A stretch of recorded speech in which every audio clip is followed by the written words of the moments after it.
Wyoming, 1887. A girl's gone 5 days without food. Her mama grips 7 frozen cents outside a warm store that won't help. Then Eli Thatcher walks in, and the room's weather turns. Torches, papers, and gossip ride hard. But one plain vow might outlast winter itself.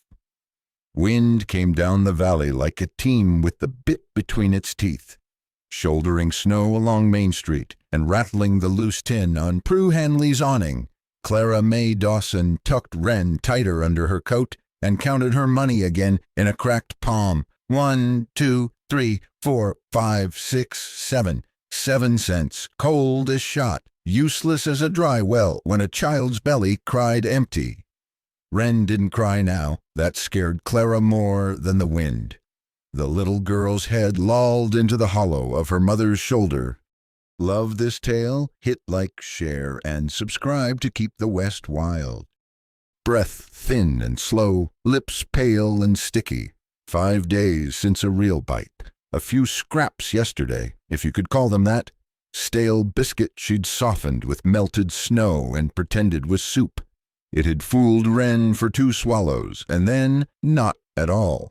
Clara pressed her cheek to the child's hair. It smelled like smoke and wool and the sour ghost of sickness. "I got you, bird," she whispered. Her voice fogged the glass of Hanley's General and left a gray oval there, soft as a thumbprint on a tombstone. Inside, lamplight burned easy and steady. Sacks of flour stacked like pale cliffs. Red-cheeked folks talking low, gloved hands tugging at coin purses that shone with use. Old Ned Avery shuffled past, shoulders hunched in a buffalo coat that had seen more winters than most men. His whiskers were the color of frost, and tobacco stained the corner of his mustache like old rust. He looked at the child, then at the 7 coins in Clara's hand. "Winter's mean as a starved snake," he muttered, the words leaking steam. "Ain't right?" He tugged his hat brim down and went on. He'd said what he had in him to say. Clara shifted her feet on the boards. Through the door she could smell kerosene and coffee and oranges, the sharp miracle scent of them stacked in a Christmas pyramid by the window. The smell made her mouth water so hard it hurt. She swallowed and tasted nothing. On the far side of the street, the livery's sign knocked a slow beat, wood on wood, like a clock counting down to something you couldn't stop. 7 cents. She closed her fingers around them, skin catching on the burrs of 2 nicked pennies. She'd kept the money wrapped in a corner of her skirt, tied twice. Only a fool lost coins to wind. Only a bigger fool stood outside a store with a near-dead child because shame tied her up like rawhide. She tried to find pride and found only Wren's weight. Lighter than last week, lighter than cents. Pride didn't feed a girl. It wouldn't even warm a thumb. Snow ran in little dry snakes along the boardwalk. Her boots were split at the toes. She could feel where the leather had softened and the cold came through and set up a house in her bones.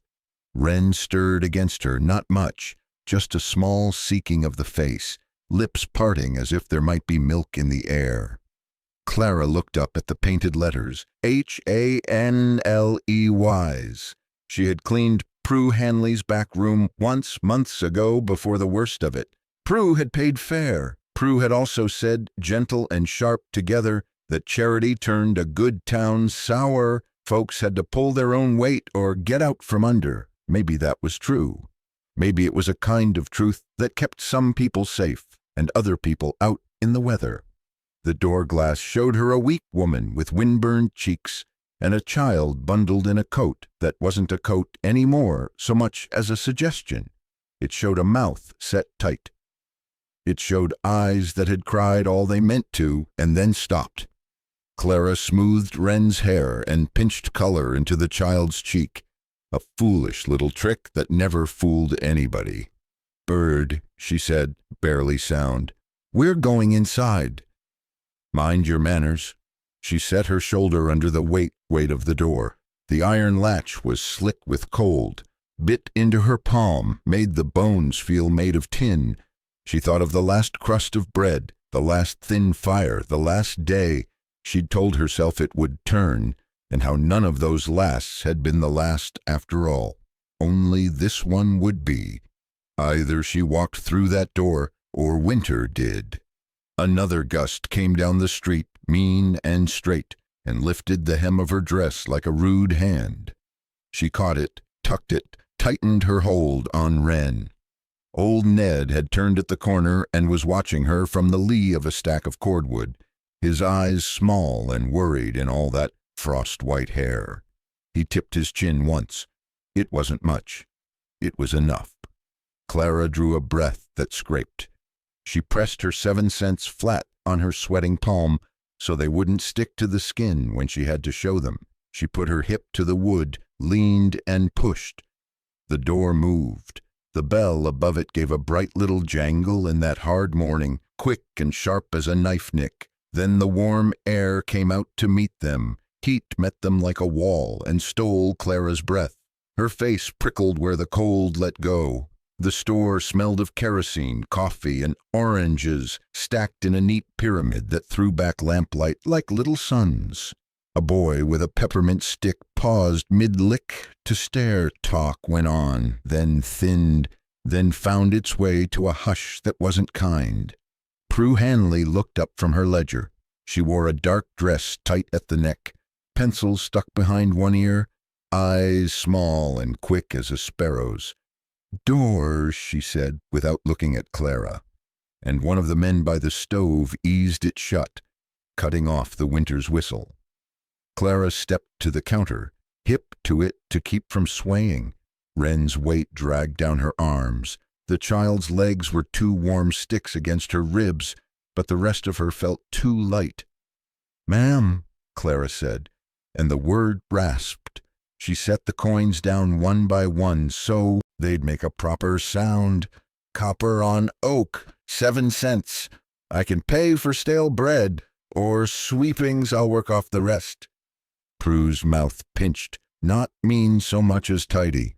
"We don't do charity," she said, the words like a broom across a clean floor. "Work builds character." "I'll work now," Clara said. "Windows, privy, back room. I can scrub out the pickle barrel, mend feed sacks, split the kindling you sell by the bundle." She kept her voice low, steady. The room listened anyway. "She hasn't eaten." A woman by the fabrics clicked her tongue softly. A man near the stove said, "Times are hard all around." The boy with the peppermint smiled, sugar shining on his lip. Sheriff Boone stood by the pickle barrel, thumbs hooked in his gun belt. He had a careful face, one that found the middle of things and set camp there. He didn't meet Clara's eyes.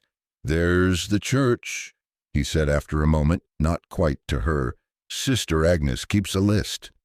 Winter funds thin, but we were turned out of the rail camp," Clara said, still looking at Prue. "I can pay honest. 7 cents now. Work for the rest." Prue tapped her pencil on the ledger. Tap, tap. "I've got 2 girls already on cleaning. And I won't start a line I can't hold, Miss Dawson," Clara said. "Clara May." Prue nodded once, made a small mark in her book that meant nothing Clara could eat. "We've all got to mind what's fair. If I give one, I'll have 10 more by week's end, and I can't feed the county." "She's 4, Clara said. She eased Wren higher, and the child's head rolled to the crook of her elbow, mouth opening as if to catch rain. 5 days, ma'am." "I'm not asking, sweet. Just a heel, just a scrap pan. Bread's dear," Prue said. "Freight's late, and men are buying in tens. You want flour? Bring coin. You want credit? Bring a husband's name." The words hit square. Clara felt them, then let them pass. Pride rose and tried to talk for her. She pressed it down until it was small enough to fit in her pocket with the last of her thread. "Please," she said. The sound was no bigger than a moth, but it flew anyway. "She will not last another night." Boone shifted. "Prue," he said, soft, a warning and a plea tangled up. "Maybe a crust." Prue's jaw worked. It wasn't hate on her face. It was fear of a door she couldn't shut if she cracked it. She looked at the oranges, then at the ledger, then toward the back where sacks of flour made their pale wall. "We don't," she began again, trying to make policy into mercy and failing at both. Clara reached for her coins. They stuck to her damp palm and then came away with a tiny pull. She stacked them straight as soldiers. "Then give me work," she said. "I'll mop. I'll shovel the drift from your back step. I'll—" A whisper cut through like thin wire. "Shouldn't have children if you can't. Feed 'em." Another voice. "Rail widows always got a story." Laughter, the small, dry kind. Wren stirred, a kitten sound deep in her throat. Then her eyes slivered open and slid past the oranges to the candy jar. She didn't reach. She just looked. And then the lids fell again. Clara's heart made a hard, dumb push against her ribs. Prue's pencil stopped tapping. "Mrs. Dawson," she said, softer now, almost weary. "There are proper ways. Sister Agnes—" "I've been to her," Clara said, "twice." The words cost. She paid them. We were at the end of the line. Boone cleared his throat. He moved, then didn't. A man with a new sheepskin shook his paper open and pretended to read. The stove ticked. The store, with all its warmth and plenty, felt like the wrong side of a window again. The bell above the door jangled. Cold knifed in, quick and clean. Talk died. Heads turned as one. Somebody's boots struck the board slow and sure, a weight the room felt under its feet. Boone straightened without thinking. The peppermint boy's mouth hung open, red strip stuck to his tongue. Clara didn't look up right away. She gathered her 7 cents, all of them, and laid her palm over Wren's back, feeling for that thin, stubborn breath. Then she lifted her eyes to see what kind of winter had come in out of the snow. Cold rushed in first, then the man who carried it on his coat. Snow clung to the brim of his hat and the shoulders of a trail-worn duster. He was tall enough to make the room feel smaller, and broad enough to make the stove look like a toy. Boots came down slow and even. The oak knew his weight. "Morning," he said, and the word landed quiet. Sheriff Boone straightened a notch without meaning to. The peppermint boy stopped breathing. The man's gaze swept the store once and found what it came for. Clara, the child tucked in her arms, the 7 coins stacked neat and useless. Something in his face eased and hardened at the same time, like ice taking a print. "Prue," he said. "Mr. Thatcher," Prue answered, ledger and going still. Deferential wasn't a dress she wore often, but it fit her now. "How much for milk? Bread, eggs if you got 'em, wool blanket, willow bark, or quinine?" He didn't ask if she would sell. He asked how much. He was already reaching for his billfold. Prue started to talk policy, the same old song about fair and lines and doors once opened. His eyes touched hers, calm as flat water, and the words fell apart in her mouth. "Prices are posted," she said instead, voice smaller. He peeled notes, counting without looking, and set them on the counter. More than enough. Enough to hush a room. Boone cleared his throat, found he didn't have a use for it, and let the sound die. Eli Thatcher tipped the milk can from behind the counter like he'd done it 100 mornings.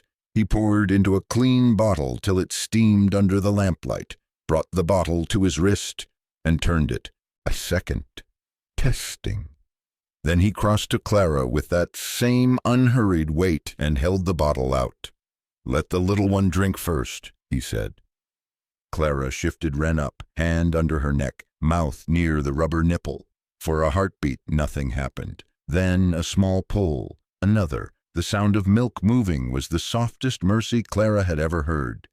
Pink rose slow as dawn into the child's cheeks and didn't quite get there, but it tried.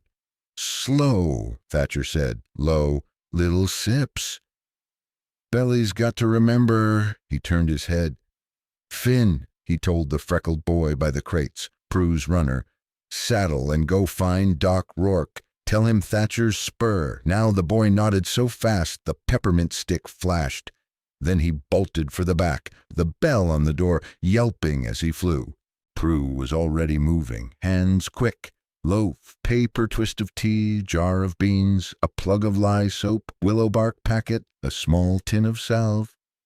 Every item hit the counter with a sound that wasn't quite business. Shame moved like a draft in the warm air and touched cheeks as it passed. Boone found his voice. "Eli," he said, aiming for level, "there are proper—" Thatcher didn't look at him. "Sheriff," he said, easy as a handshake, "you see a law against a child eating." Boone's jaw worked. No law. All right, then. Wren took another swallow and shivered, as if good had startled her. Her eyes cracked, blue and cloudy, then steadied on the bottle. She let go a single little sigh that hadn't been in her since Clara could remember. Clara felt something unclench between her ribs and leave her briefly lightheaded. "Thank you," she said, so soft she wasn't sure she'd said it at all. "Save your breath," Thatcher answered, not unkind.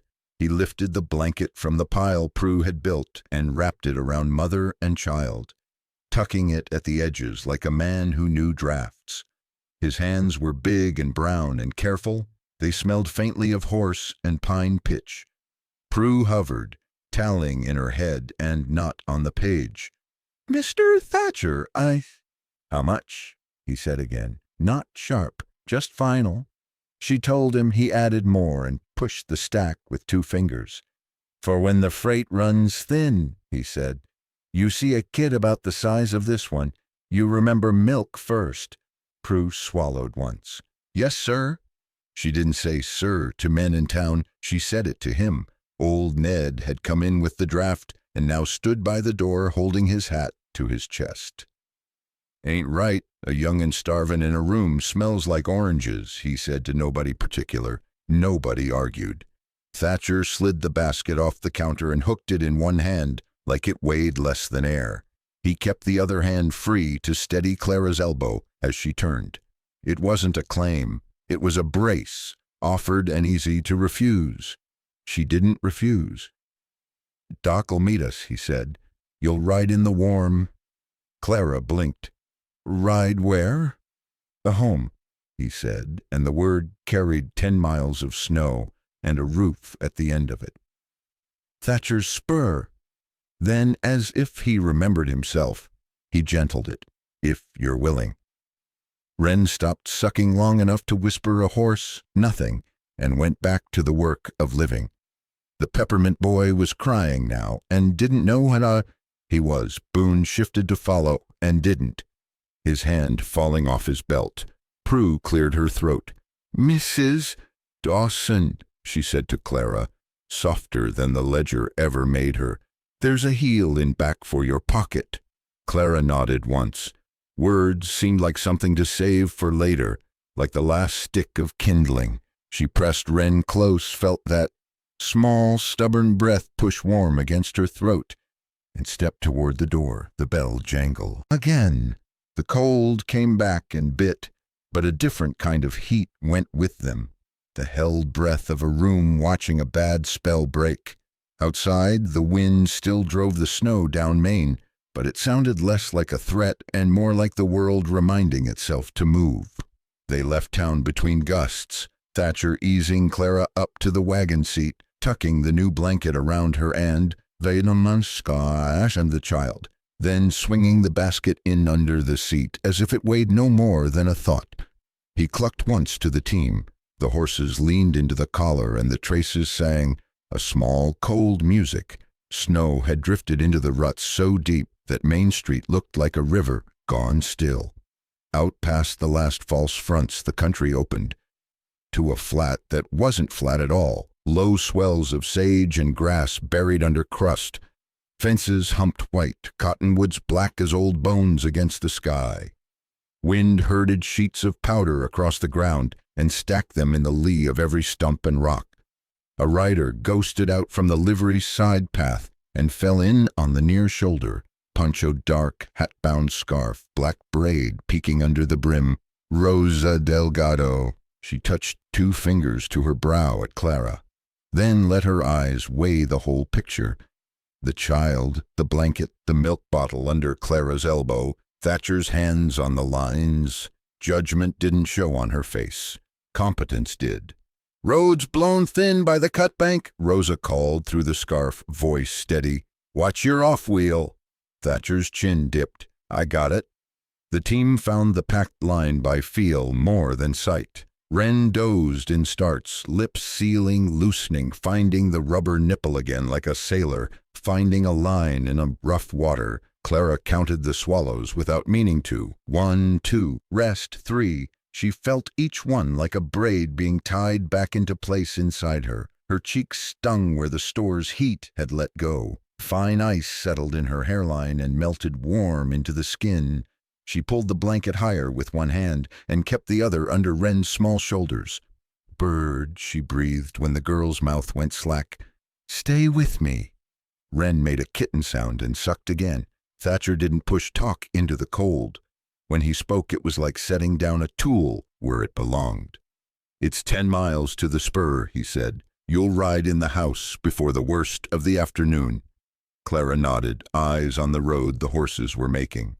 What is it you keep out there?" The question was plain and practical. She needed facts she could hold. "Cattle," he said. "Hay in the east stack. A few good horses. A small beat. Quiet." Rosa's pony threw its head at a spindrift. She reached and gentled the reins with 2 fingers, then looked across at Clara again. "You from the line camp by the river?" "Rail laundry," Clara said, "till they folded the tents." She didn't add the rest. The rest lived in her shoulders and her shoes and the sour pinch of her belly. "Work's work," Rosa said. "We always got some." The wagon took the cut bank with the off-wheel flirting the edge, and Thatcher's hands easy on the ribbons, letting the team use themselves without fuss. At the bottom he laid a palm on the board between them, not touching Clara, just showing it steady. "Hold to the slow," he said, glancing at the bottle under her elbow. "I know," she answered. She wasn't offended. There was no pride left sharp enough to cut a man's good advice. They topped a low rise. Far off, a thin seam of smoke stitched the gray sky of Ara to the gray earth. Thatcher lifted his chin toward it. "Home," he said. He didn't make it a promise. He said it like a location on a map, which made it more solid than any dream. Wind worried at the blanket and found a way in at Clara's wrist. Rosa saw it and edged her pony close enough to pass over a wool lap robe without breaking pace. "Tuck that," she said. "Cold has too many hands." "Thank you," Clara said, and meant more than the robe. Rosa answered, which in her language might have been, "You're welcome, and also I saw you before you saw you." The trace rings ticked. The horses' breath steamed like they were making their own weather. For a long stretch there was only the creak of leather and the hush of runners through drift, and the small, regular work of a child learning to live again. Halfway out, Thatcher spoke again, low, eyes forward. "There was a fire," he said. He didn't warn the sentence or dress it. "2 winters back. Barn went while I was on the north fence. My wife and girl were sleeping in the downstairs room. Smoke got there before I did." He let the lines out a hair. The team lengthened and then steadied. "I don't tell it to make you obliged. I tell it so you know a man can mean to keep his watch and still fail. I don't intend to fail you." Clara's grip on the bottle tightened. She didn't look at him. It felt like blasphemy to look at a man when he set his dead on the boards between you. "I'm sorry," she said, because there was nothing else that was true and small enough. "I had a husband. He died under a rail car last fall." She looked then straight and even. "I've been failing since." "Not today," Rosa said from the saddle, and that was that. The smoke seam thickened into a column, then fences, then a stand of poplar, their white trunks banded with wind grit. Thatcher turned through a gate, hopped down without jarring the seat, swung it wide, and was back up with the traces still singing time. The house rose out of the drift, 2 stories, porch wide enough to rope on, shutters shut against the push of the air, the chimney putting up a good strong curl. By the time the team blew in the yard, a small gray gelding was tied to the rail. A man with a canvas coat and a face like a cured apple stood from the kitchen step, flexing stiff knees.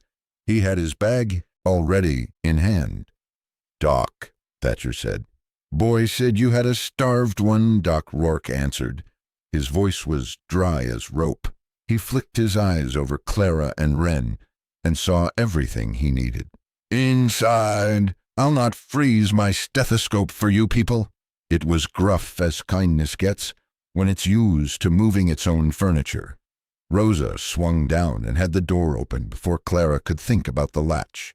Heat rolled out, and with it the smell of bread left too long on the edge of a stove and coffee gone thick. Thatcher lifted the basket, then an arm under the blanket, and for the first time, his hand took some of Wren's spun weight. Clara let him have that much, and no more. It felt like splitting a load onto a second mule so the hill didn't win. In the kitchen, Doc set his bag on the table, snapped it open, and took out what amounted to ritual. Watch, spoon, a small bottle that clicked glass on wood. He felt for Wren's pulse at the neck, with 2 fingers that had done this thousands of times. Looked at her gums, looked at her eyes, pressed a thumb into the skin of her hand to see how slow the color came back. He grunted, approval of a sort. "Kid's starved, not lost," he said. "Feed slow. Sip and rest. Dip bread in broth when you can keep it. No fat for 2 days. Keep her warm, but don't bake her. She's closer to the edge than you want, but not over." He cocked an eye at Clara. "You eat too." A mother goes down, a child follows. Clara nodded. The kitchen steadied around her like a ship finding the wind. Wren shifted and let out a small snore, the kind that only belongs to the living. Doc capped his bottle and shut his bag. "I'll come back tomorrow. If she doesn't keep water, send a rider." He looked up at Thatcher without any ceremony. "You did right." Thatcher only dipped his head. "Thank you, Doc." Rosa was already moving in the corners, stoking the stove, setting a kettle, shaking out a clean sheet on a little bed tucked in a warm alcove. "Room's ready," she said, not asking for permission because none was needed to do the good that had to be done.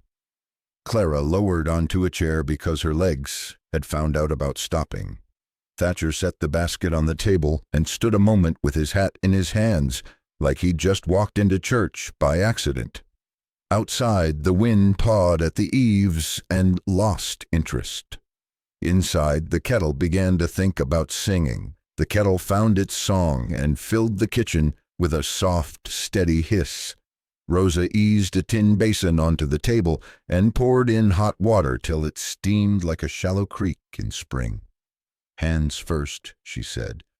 "All sickness loves dirt." She set a bar of rough lye soap by the basin.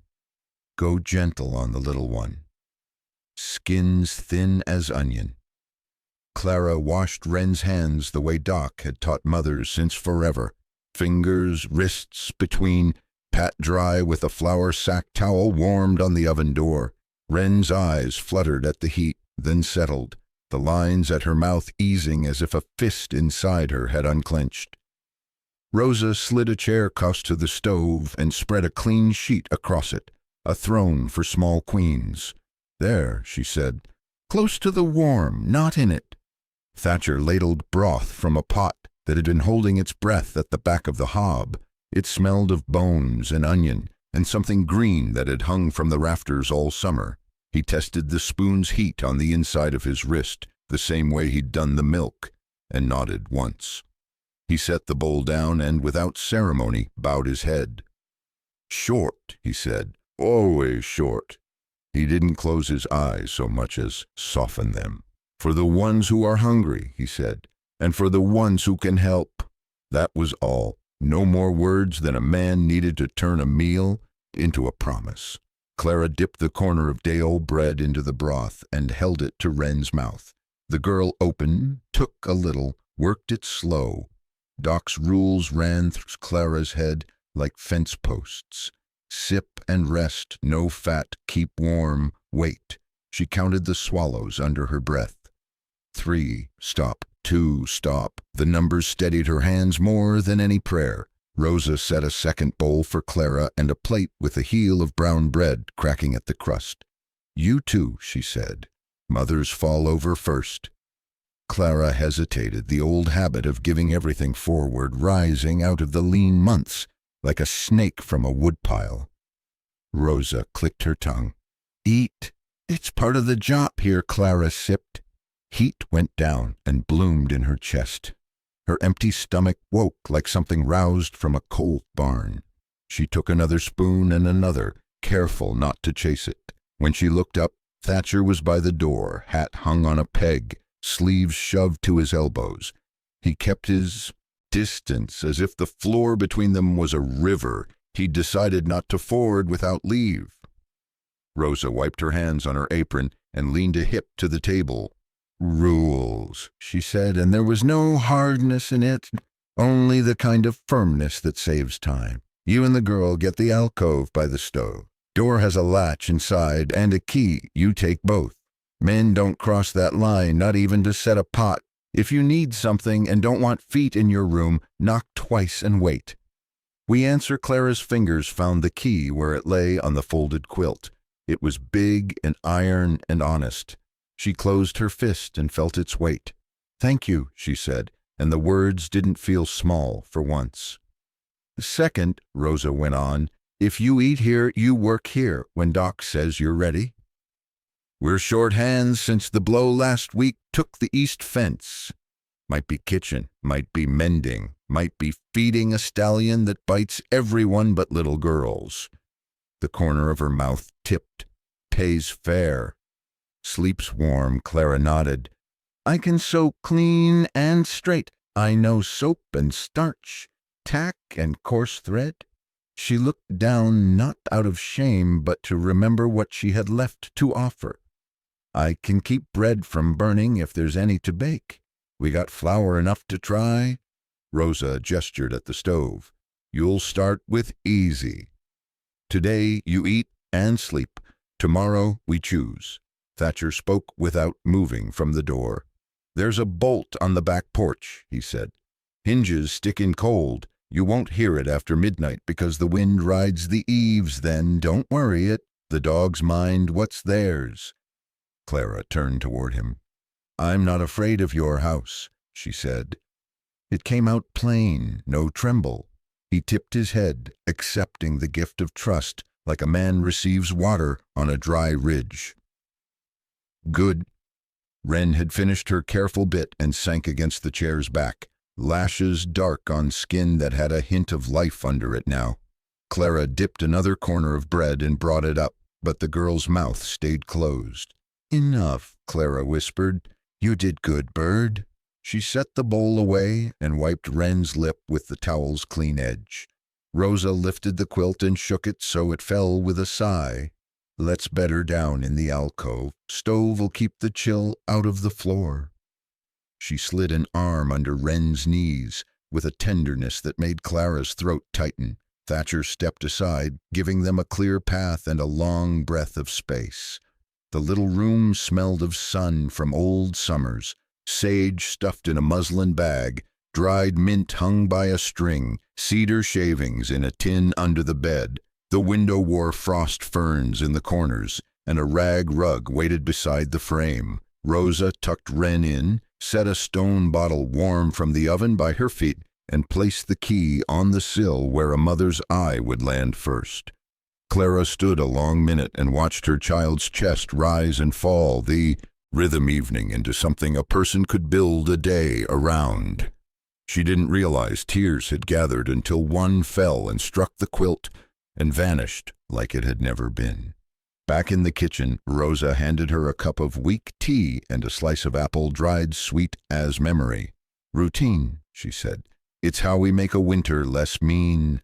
Wash, pray, eat, sleep, work, repeat till grass shows, Clara sipped. The tea was thin and perfect.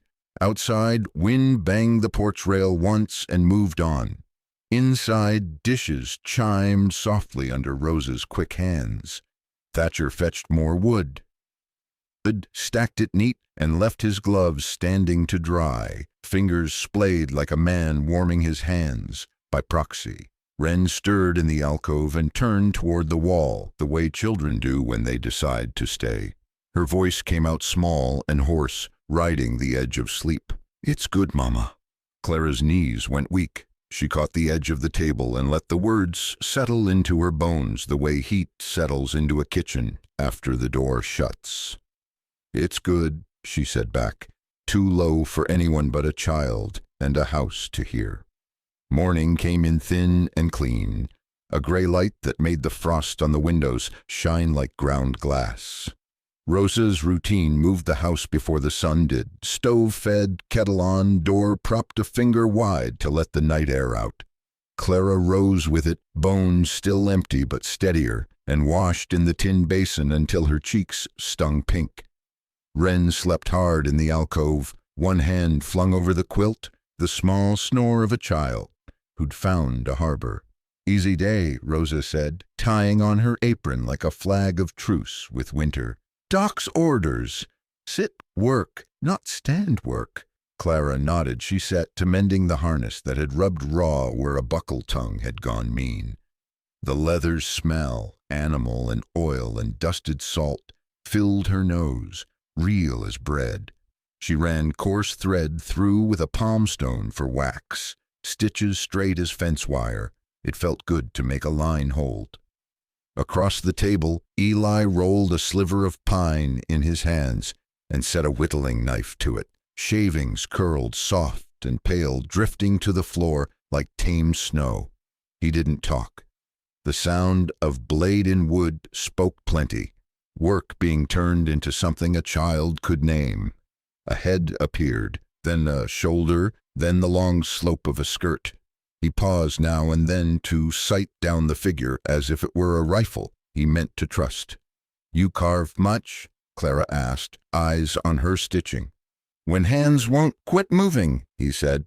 "Better to occupy 'em." "Better than whiskey," Rosa put in, setting dough to rise under a towel. "Some days," Eli allowed. By mid-morning, Wren woke, hair stuck in a storm at the back, eyes clearer than yesterday. She took water slow off a spoon and a little broth. When Eli set the half-shaped doll on the edge of the table where the light fell, Wren leaned forward, caught by it the way birds get caught by seed. "That for me," she rasped. "If you want it," Eli said. Wren nodded solemn and set a finger to the pine cheek. "She's soft." "Not yet," Rosa said, "but she will be." Sand makes saints. Clara finished the buckle and set it aside. Her stomach tugged at her, not loud but steady. She mixed a brown loaf from the last of the rye and a scoop of wheat, added a fist of cracked oats, and sweetened it with a spoon of sorghum Rosa pretended not to see go missing. The dough took the heat like a thing that had been waiting for it, and rose under her hands, warm against the board, like a small sleeping animal. When it baked, the crust split with a long sigh and filled the room with a smell that made even the dogs outside lift their heads. Hoofbeats clopped slow in the yard. Rosa flicked a look through the curtain. "Boone," she said. Sheriff Boone stamped in, knocking snow from his hat brim with 2 careful taps. He looked like a man who carried news, whether he meant to or not. "Mornin'," he said to the room, and then softer to Wren. "How do, little miss?" Wren showed him the doll, proud as a queen. "She's still coming," she said. Boone's mouth tugged. "Looks like she is." He set his hat on the peg, pulled out a small notebook, and stood by the door as if it could give him cover. "Just checking on, circumstances." "Health improving," Doc had told him to watch for. Boone watched. Wren's color had stepped back toward the living. Her eyes had light. The blue wasn't glassy anymore. It had something behind it. Clara handed him a thin slice off the heel of the loaf, steam breathing out of it. He took it like a man accepts evidence. The crust crackled under his teeth. "That's good bread," he said, and wrote 3 words in his book: "Kid keeps food." Eli's knife moved again. He cut a small notch where a hand might be. Boone watched the big fingers work gentle and wrote nothing about that. "I hear talk in town," Boone said finally, eyes on the page, voice neutral. "Folks got their minds on propriety." "Folks' minds ought to be on their own stoves," Rosa said, setting bowls to the table with a little more sound than bowls need. "Soup's hot." Boone nodded as if he agreed and didn't. "Sister Agnes asked after you, Mrs. Dawson says the church fund can place children temporary when conditions aren't." He paused, caught the word and changed it. "Ideal." Clara blew on her soup. "Conditions here feed my daughter," she said. Her voice didn't raise. It didn't need to. "They're ideal enough." Boone's jaw shifted. He wrote another line, "Mother steady." He shut the book. "Doc's coming back this evening." He went to the door and put his hat on, thumb and forefinger pinching the brim like he could make it more proper. "You got any trouble rides up this lane?" he said, looking at Eli, then Clara. "You send for me." "We will," Eli said. "Or we won't," Rosa Soult added, "if we don't need to." Boone's mouth almost smiled. He stepped out into the yard. The cold grabbed the open door and shook it once before Rosa pushed it shut. Wren leaned on her elbows, watching the knife find the doll's other arm. "What's her name?" she asked. "Don't know yet," Eli said. "She hasn't told me." Wren thought hard. "Sometimes names don't come till you sleep," she said, then slid off her chair and padded to the alcove to rest, because her body knew better than her mind when enough was enough. Clara cut the loaf's middle and set a modest hunk on a plate. She hesitated, then crossed the room and placed it on the windowsill by Eli's elbow. He didn't look up right away. When he did, it was a quick flick, a thanks carried in the small lift of his chin. Outside, the wind changed. It came off the town now, not the ridges, and it brought voices you couldn't quite make out, just the shape of them, talk being blown thinner and meaner by distance. Rosa stilled a moment, head cocked, then went back to her pans. "Gossip's a traveling disease," she said to the stove. "Never needed a horse." Clara threaded a fresh needle, hands steady, as if they'd learned a prayer they could do with their eyes open. Eli rubbed the doll smooth with a scrap of sandpaper until the pine gleamed like milk under skin. The house listened to itself breathe, kettle whisper, bread cooling its little cracks, a child sleeping without fear. Far down the lane a single set of hoofbeats ticked on the frozen ruts, unhurried but straight. They were not Boone's, they were not Rosa's. They were coming. Dusk came quick and blue, the kind that puts ice in a man's lungs just by looking at it. Rosa trimmed the lamps and shut the front shutters to a sliver. Wren slept and woke in little tides, kept down a spoon of broth and a smile, then slept again. Doc Rourke rattled back at sundown, rubbered his stethoscope warm by the stove, listened and grunted approval. "Slow gains," he said. "Don't get proud." Pride trips more ankles than ice. Clara had just eased the quilt higher when the dogs lifted their heads and put a question into the room. Not a bark, a warning note. Rosa was at the window before the sound finished. "Riders," she said. "More than 2. Boots thudded on the porch a minute later. Cold slid through the cracks around the door and found every ankle in the kitchen. Eli hung his hat, set his hand to the latch, and looked at Clara, not asking if, asking ready. She nodded. He opened to a yard lit like a bad parade. Torchlight threw long, wild shadows on the hard ground. Sheriff Boone stood at the front, hat low, mouth set like a seam that didn't want to split. To his left, Sister Agnes in a black shawl, lips pale as chalk. Beside her, Miss Eunice Crowley, chin high, gloves spotless.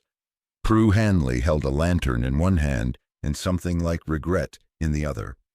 3 men Clara didn't know sat their horses back a pace, eyes hungry for a story. "Evening, Eli," Boone said, voice careful as a man carrying a brimming pail. "Sorry to come at this hour." "Evening, Sheriff," Eli answered. He didn't step aside. He filled the doorway with his shoulders and the steady weight of him. Sister Agnes lifted a folded paper. "We have concerns about the welfare of a child in this house," she said, b'massad, words crisp enough to cut sausage. "Until proper arrangements can be made, the Ladies' Aid, in concert with the county, petitions for temporary custody." Miss Crowley tilted her head at Clara like a teacher measuring handwriting. "It's hardly proper," she said. "An unmarried woman living under a rancher's roof." "People will talk. They already are." "They were talking when the child was starving in your warm store," Doc said from behind Eli, bright as a thrown nail. He stepped out onto the boards, bag in hand, eyes small and hard. "I'm the physician of record. The girl is recovering in a clean bed with food she can keep. Move her tonight. You risk her life." Boone's gaze slid to the paper Sister Agnes held. "The order's not a judge's seal," he said, almost to himself. "It's a committee recommendation." "Recommendation with moral force?" Miss Crowley said. "Moral force won't heat a bed," Rosa answered, coming to stand half a step behind Clara, poncho thrown back, one palm easy near the leather that kept her revolver. It wasn't a threat, it was punctuation. Prue's lantern shook once. She held it higher like light could make intention pure. "Mr. Thatcher," she said, voice thinner than at the store, "you're respected. We all know that, but appearances matter. It's not decent for—" "Decent," Clara said, level as a carpenter's eye. She stepped up till she was shoulder to shoulder with Eli, not behind him. "He bought milk when you sold me shame. He gave us a room with a lock and rules that keep us safe. I work. I pay with my hands and my hours. We keep a line you can measure with a yardstick." Rosa made a small sound. Approval or amusement, it didn't matter. Doc's mouth clicked shut on the words he didn't need. Boone looked at Eli. "I need to hear you say it," he said. "What's the arrangement?" Eli's voice came steady from someplace with bedrock under it. "A mother and her child in my spare room till the child stands on her own legs.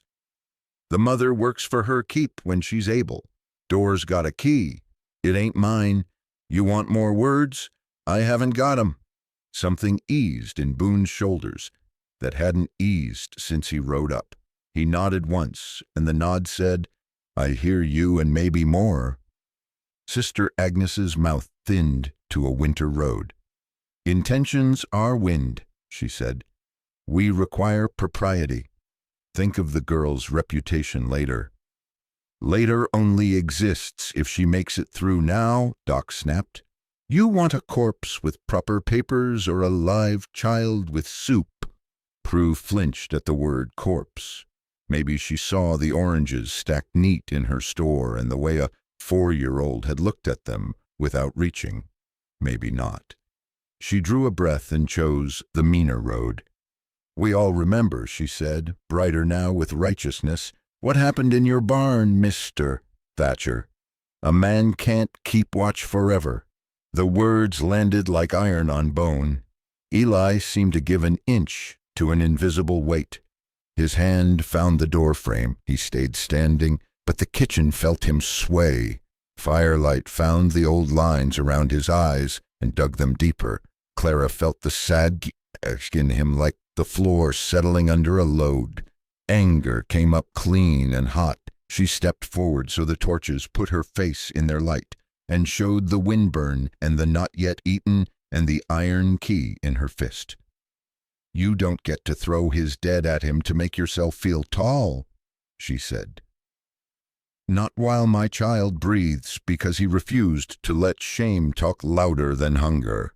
Wren, who had come wakeful at the sound of strange voices, padded to the doorway and found Eli's coat with both hands.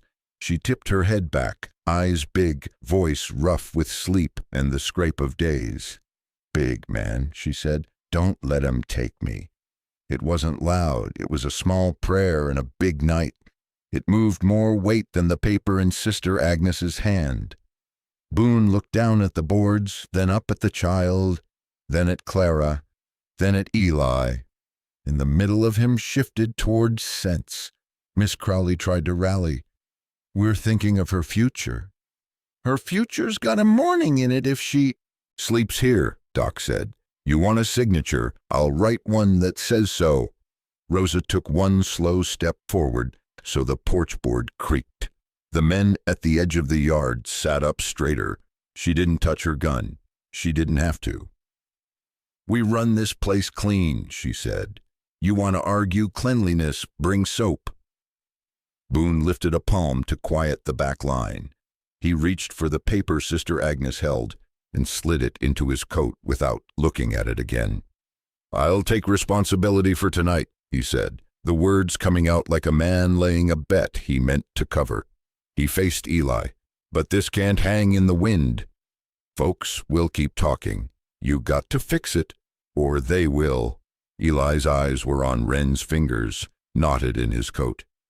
For a long second the torches snapped and the night breathed cold, and the house behind him held its own small sun. He looked past the child to Clara, and whatever move he meant to make next stood up inside him and took a name. "Go inside," he said to Boone, to the women, to the dark at the edge of the yard. It wasn't a bark. It was a line in the frost. "We'll speak plain and we'll speak warm." He turned to Clara and his voice gentled.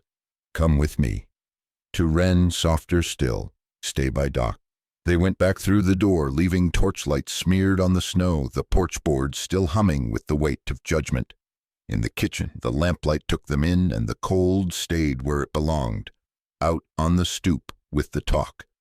The kitchen took them back like a barn takes a spooked horse, walls close, light steady, the smell of bread and soap telling the body where it belongs. Doc set Wren on the chair by the stove and gave her the doll in the making as if it were medicine. "Hold this," he said. "Doctor's orders." She held it with both hands, solemn, the way a child holds morning. Rosa leaned on the jamb, eyes on the doorway, ear on the room. Boone stepped in last and shut the door to a hand's width, enough to keep the torches out and let the house breathe. Eli stood by the table with his hat off and his hands empty. He looked at Clara the way a man sets his sights on a ridge and decides right then to cross it.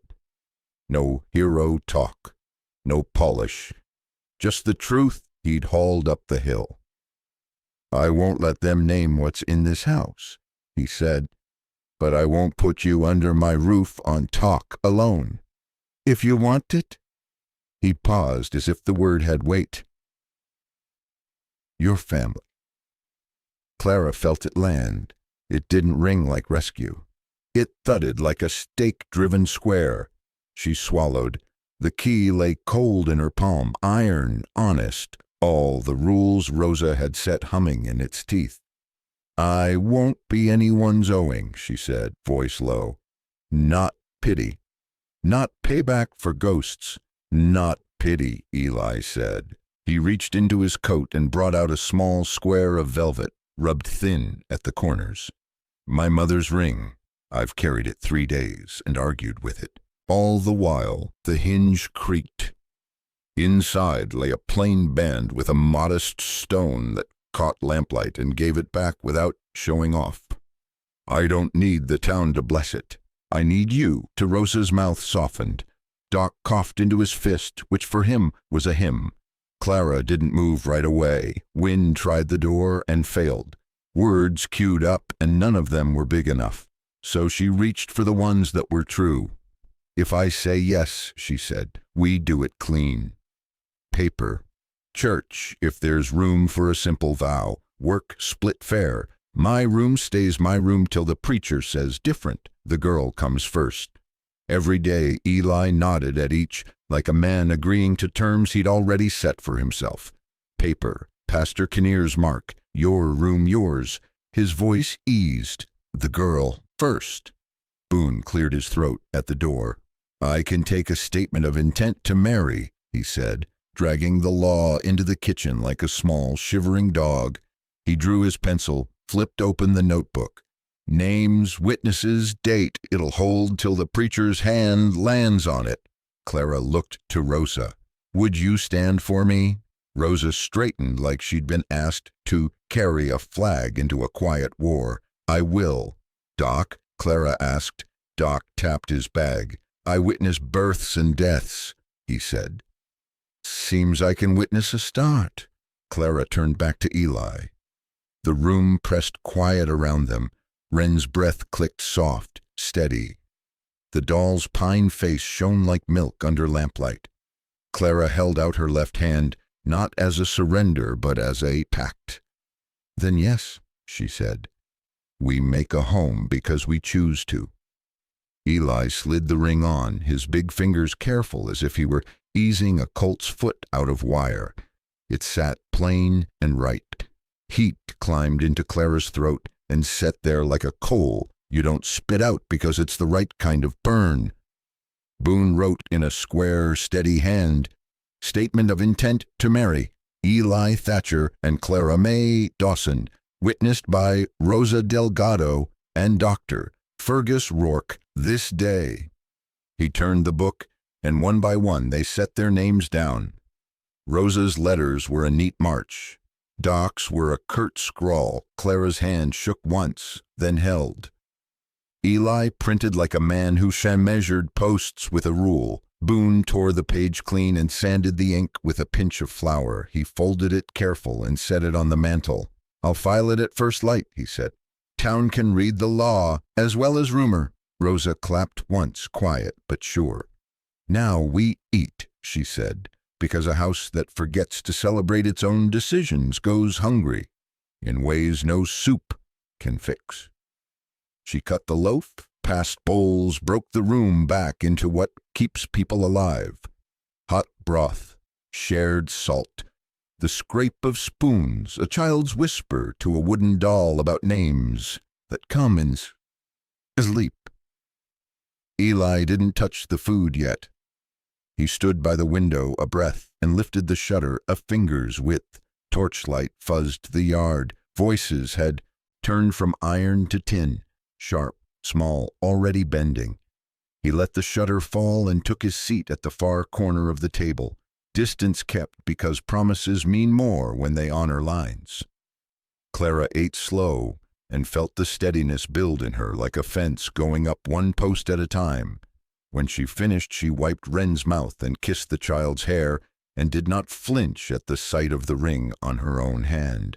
It looked like a tool that fit. It looked like something meant to be used every day. Wind worried the latch again. Boone reached and pressed it down with 2 fingers. I'll see them off, he said. They'll chew this over and try again a different way. That's town for you. Let 'em chew, Rosa said. We've got teeth too.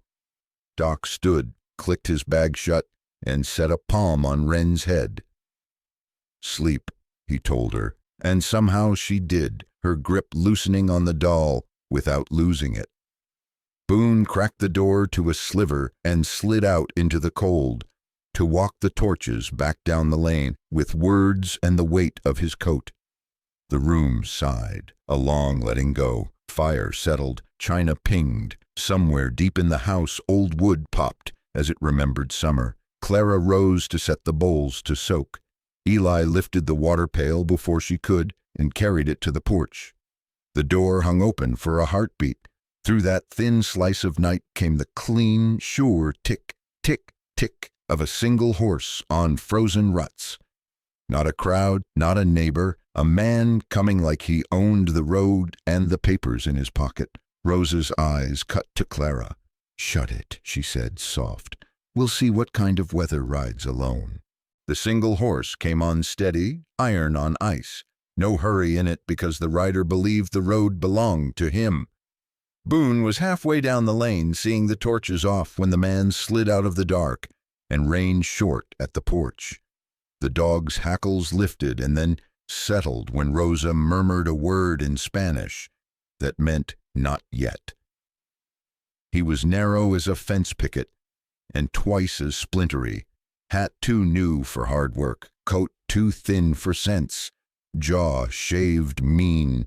He smelled of stale tobacco and cold wool.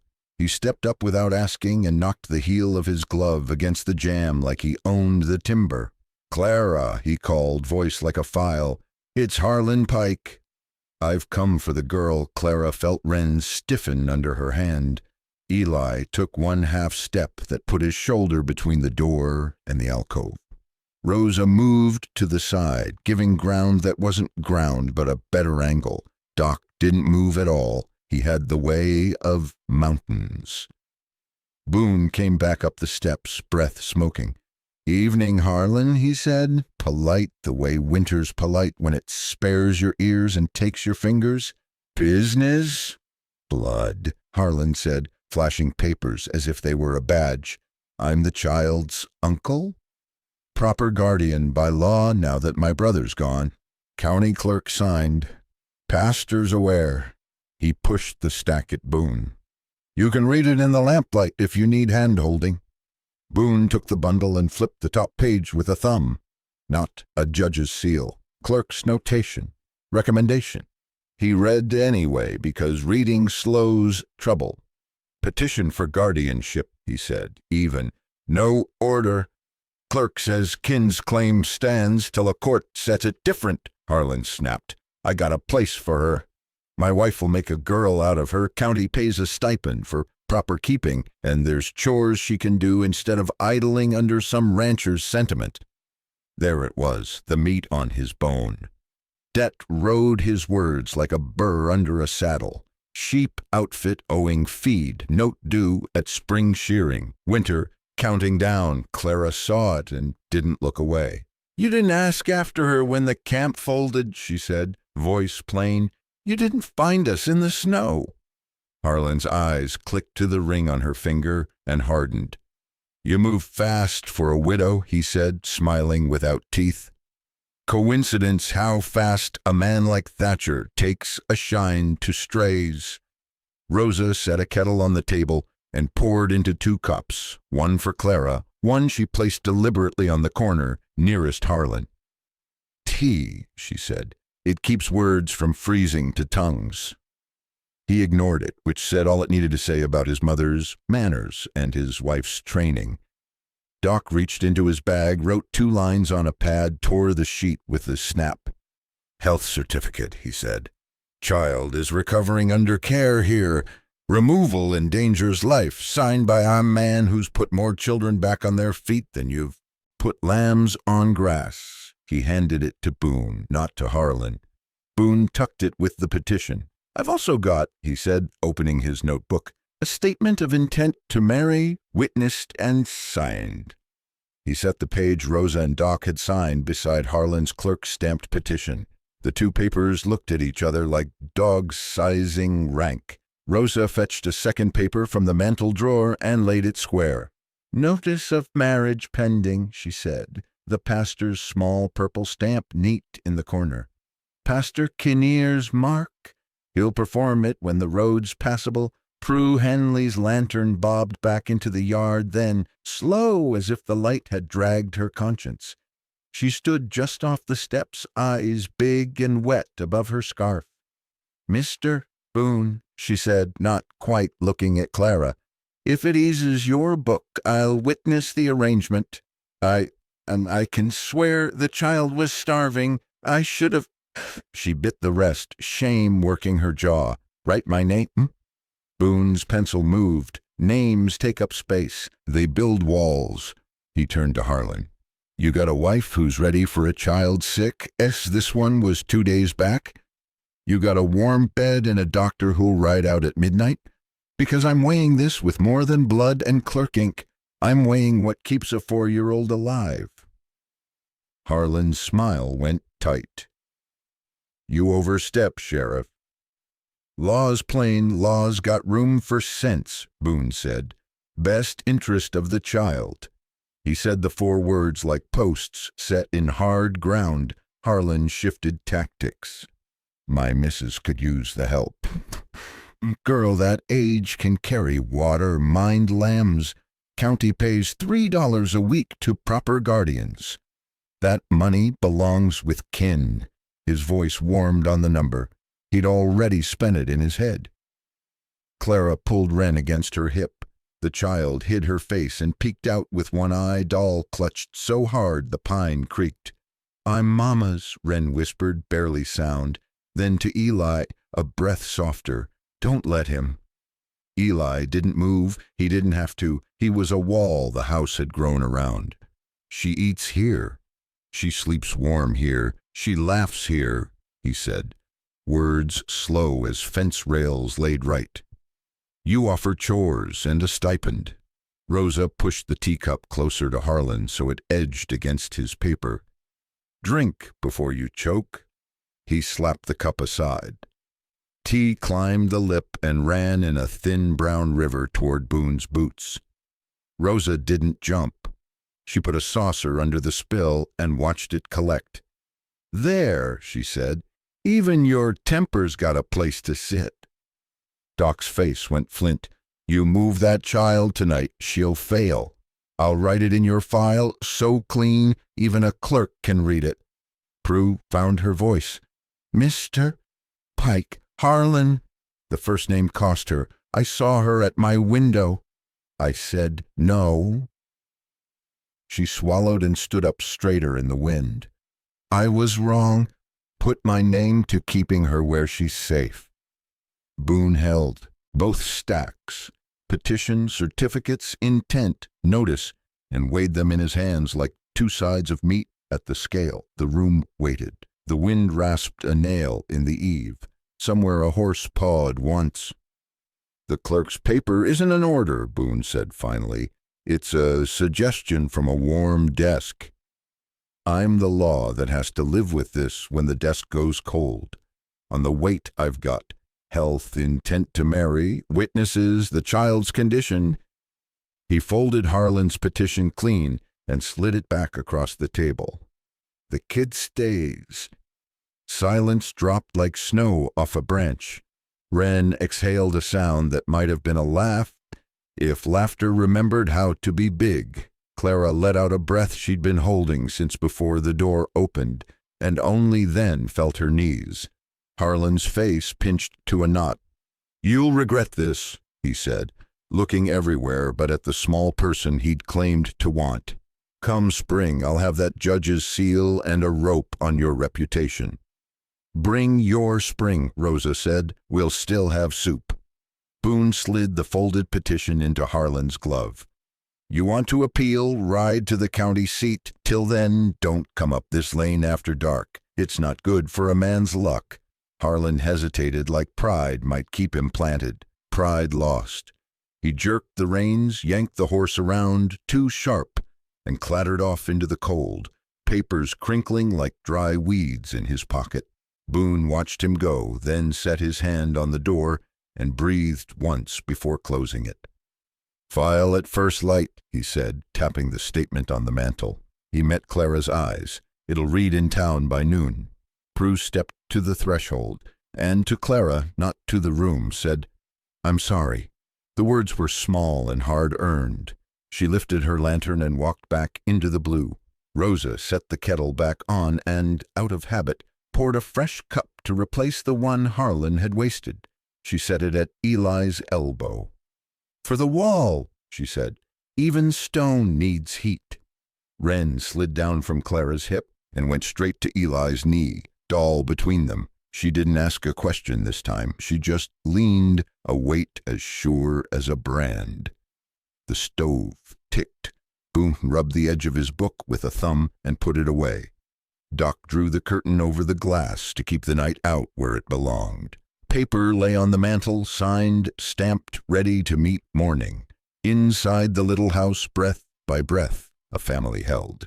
Outside, winter spat once and went back to its business.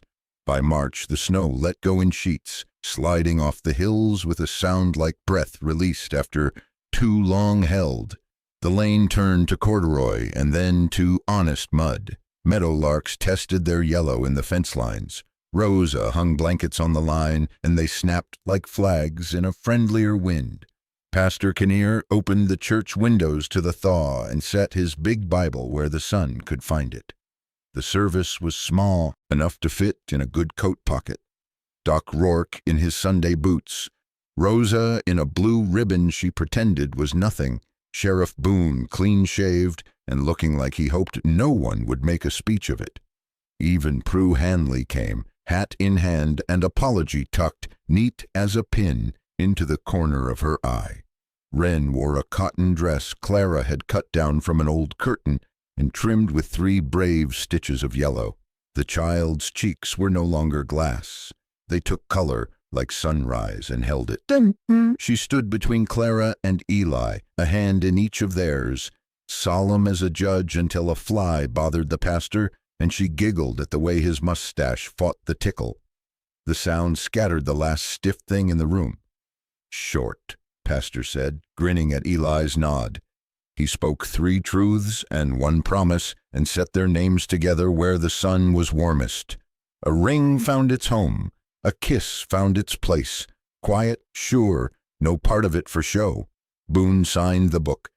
Rosa blotted the ink. Doc harumphed as if his approval were a pill no one had asked for, and then admitted to liking the taste of it. Back at the spur, the yard wore a shine of wet, and the corral broke into the smell of horse and new hay. Eli swung Wren onto a shaggy pony that blinked slow and kind. "Both hens," he said, walking a circle with the lead rope, his other hand light on the child's boot. Clara watched from the fence rail, one palm braced on the post, the other easing down to rest over the small roundness at her belly. A quiet, early promise beneath her apron. Old Ned Salt Avery rode up on a mule the color of bad coffee and squinted at the sky, like it owed him money and had finally paid. "Reckon winter blinked first," he said, hitching his chin at the sun. "Took its sweet time, too." "Some things worth the waiting," Rosa called from the porch, shaking a rug so the last of January fell out of it. Inside, the house had laid down its ghosts without forgetting them. The picture on the mantel stayed, but someone had dusted it with a gentler hand. On the table, Eli set the pine doll he'd sounded smooth, its grain like milk poured over light. He took up his knife for one last careful cut, and then pressed the point of a nail into the wood till it bit. W-R-E-N. He blew the dust away, and the letters stood there plain, a name given and kept. Wren climbed down from the pony, legs rubbery with triumph, and came at a run that still remembered thin days and was learning to forget. She scooped the doll and hugged it till it creaked. "She told me her name in my sleep," she said. "Same as mine, only quieter." "Names are like that," Eli said. "They start as a whisper and grow into a life." Prue cleared her throat at the gate, hat turning in contrite hands. She didn't ask to come in. She waited until Clara waved her through. "I brought oranges," she said, half smiling and half bracing for the old glass between them. "Freight came early." She set a small bag on the rail. "If there's a girl who should have the first, well, you tell me who." Clara took the bag and peeled one slow strip going round like a ribbon. The smell rose up clean and sharp and so sweet it lit the back of her eyes. She handed a wedge to Wren and one to Eli and kept one for herself. They ate with the quiet that belongs to sacrament. Boone tipped his hat and said he'd see them Sunday, and any time trouble forgot its manners. Doc listened to Wren's chest one last time and declared it fit to sing. Rosa declared the same of the kettle. The dogs found shade where the thaw left it. The roof ticked as it dried. You could hear water running in places it hadn't for months. Clara stepped to the porch edge and looked over the valley. Patches of brown showed through the old white. The fence ran true. Beyond it the world was still big and indifferent, but not as lonesome as it had been. She slid her fingers into Eli's, felt his hand close like a gate that kept weather out and warmth in. "We chose each other," she said, "not to prove anything, only to put the right words where they belonged." "That's home." Eli squeezed once, a language all his own. Wren held the doll up so the light could see her better, and above them, thin and honest as a promise kept, a meadowlark sang. If this story sat you by a warm stove and let the frost melt off your hands, tell me so. Drop 0 if you felt the turn from cold to comfort. 1 if you want more rides out to the spur. Hit subscribe to saddle up for the next trail. More Old West tales where honor speaks low and love holds fast.